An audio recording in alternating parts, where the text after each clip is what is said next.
అమెరికాతో వాణిజ్య ఒప్పందంపై చర్చలు జరుగుతున్నాయని, త్వరలో ఆ దేశ బృందం భారత్కి రాబోతోందని చెప్పారు భారత విదేశాంగ శాఖ మంత్రి జైశంకర్. భారత పర్యటనలో ఉన్న అమెరికా విదేశాంగ శాఖ మంత్రి రూబియోతో చర్చల తర్వాత ఢిల్లీలోని హైదరాబాద్ హౌస్ లో కలిసి మీడియాతో మాట్లాడారు. అమెరికాతో ఒప్పందంలోని కొన్ని అంశాలపై భారత అభ్యంతరం చెబుతోందన్నారు. 140 కోట్ల మంది భారతీయుల ప్రయోజనాలే తమకు ముఖ్యమన్నారు జైశంకర్. ఇప్పటికే సమగ్రమైన జలాంతర్గత డొమైన్ అవగాహన రోడ్ మ్యాప్ పై కూడా సంతకాలు జరిగాయన్నారు భారత విదేశాంగ మంత్రి డాక్టర్ ఎస్ జైశంకర్.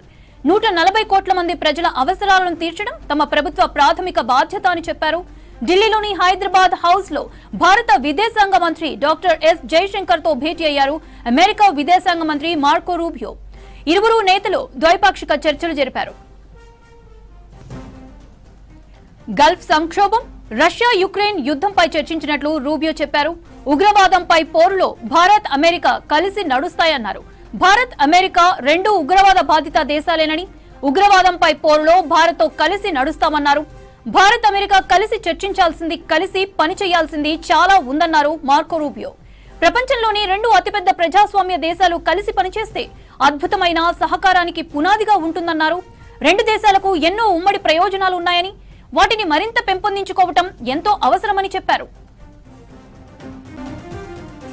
తమ వ్యూహాత్మక భాగస్వాముల్లో భారత్ ఒకటన్నారు అమెరికా విదేశాంగ కార్యదర్శి మార్కో రూబియో. వ్యూహాత్మక భాగస్వామ్యం అనేది చాలా భిన్నమైందన్నారు. Secretary Rubio, very warm welcome. I know this is your first visit.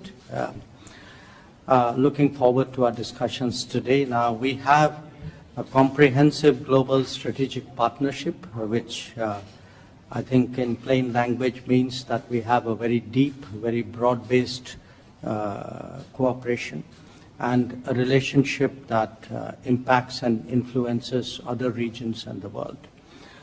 And that is because we have converging interests on many issues and in many parts of the world. So I look forward to our conversation today.